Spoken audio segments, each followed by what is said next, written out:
नमस्कार, कहानी की रात यूट्यूब चैनल में आपका स्वागत है। कहानी में आज सुनिए सिंहासन बत्तीसी की 10वीं पुतली प्रभावती की कहानी।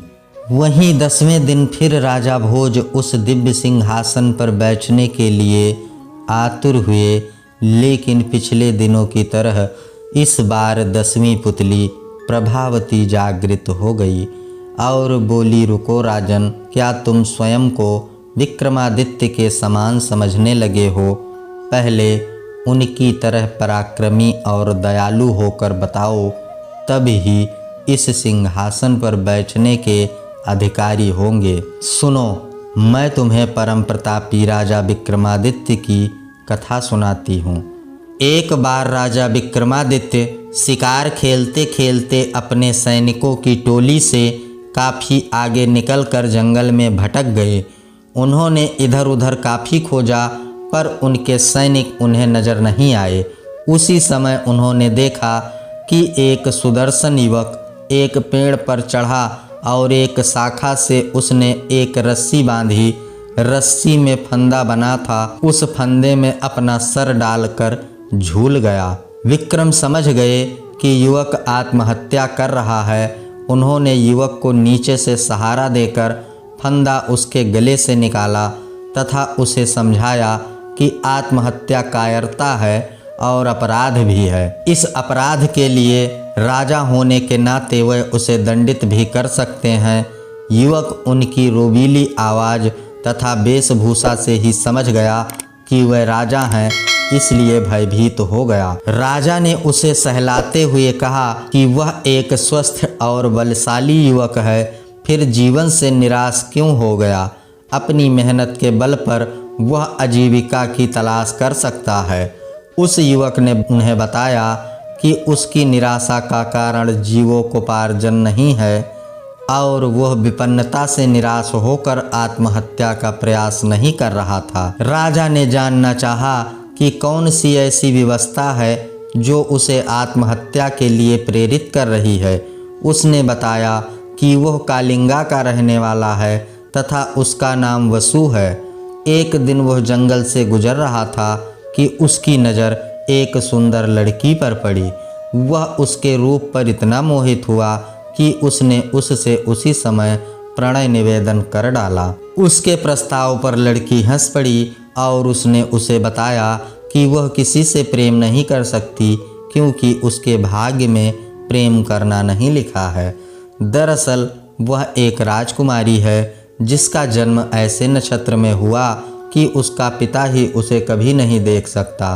अगर उसके पिता ने उसे देखा तो तत्क्षण उसकी मृत्यु हो जाएगी। इसलिए उसके जन्म लेते ही उसके पिता ने नगर से दूर एक सन्यासी की कुटिया में भेज दिया और उसका पालन पोषण उसी कुटिया में हुआ। उसका विवाह भी उसी युवक से संभव है जो असंभव को संभव करके दिखा दे।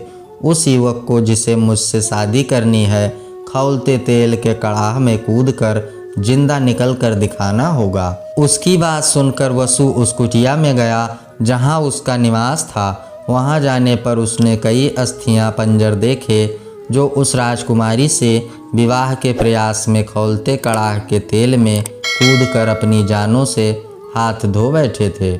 वसु की हिम्मत जवाब दे गई। वह निराश होकर वहाँ से लौट गया।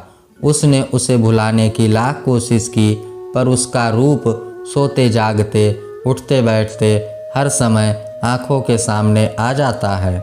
उसकी नींद उड़ गई। उसे खाना पीना नहीं अच्छा लगता। अब प्राणांत कर लेने के सिवा उसके पास कोई चारा नहीं बचा है। विक्रम ने उसे समझाना चाहा कि उस राजकुमारी को पाना सचमुच असंभव है, इसलिए वह उसे भूलकर किसी और को जीवन संगिनी बना ले, लेकिन युवक नहीं माना। उसने कहा कि विक्रम ने उसे व्यर्थ ही बचाया। उन्होंने उसे मर जाने दिया होता तो अच्छा होता। विक्रम ने उससे कहा कि आत्महत्या पाप है और यह पाप अपने सामने वह नहीं होता देख सकते। उन्होंने उसे वचन दिया कि वह राजकुमारी से उसका विवाह कराने का हर संभव प्रयास करेंगे। फिर उन्होंने माँ काली द्वारा प्राप्त दोनों बैतालों का स्मरण किया। दोनों बैताल पलक झपकते ही उपस्थित हुए तथा कुछ ही देर में उन दोनों को लेकर उस कुटिया में आए जहाँ राजकुमारी रहती थी। वह बस कहने के लिए ही केवल कुटिया थी। राजकुमारी की सारी सुविधाओं का ख्याल रखा गया था। नौकर चाकर थे। राजकुमारी का मन लगाने के लिए सखी सहेलियां थीं।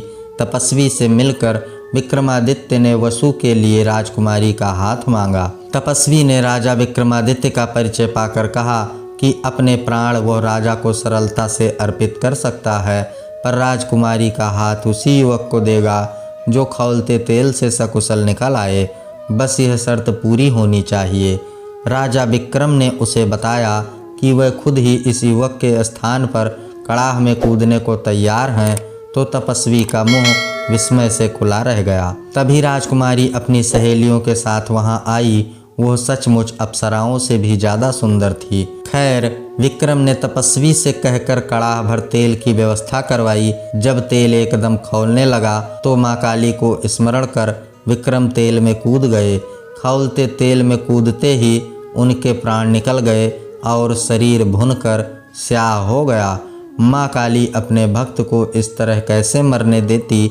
उन्होंने बैतालों को विक्रम को जीवित करने की आज्ञा दी। बैतालों ने अमृत की बूंदें उनके मुंह में डालकर उन्हें जिंदा कर दिया। जीवित होते ही उन्होंने वसु के लिए राजकुमारी का हाथ मांगा। राजकुमारी के पिता को खबर भेज दी गई और दोनों का विवाह धूमधाम से संपन्न हुआ। इतना कहकर प्रभावती खामोश हो गई।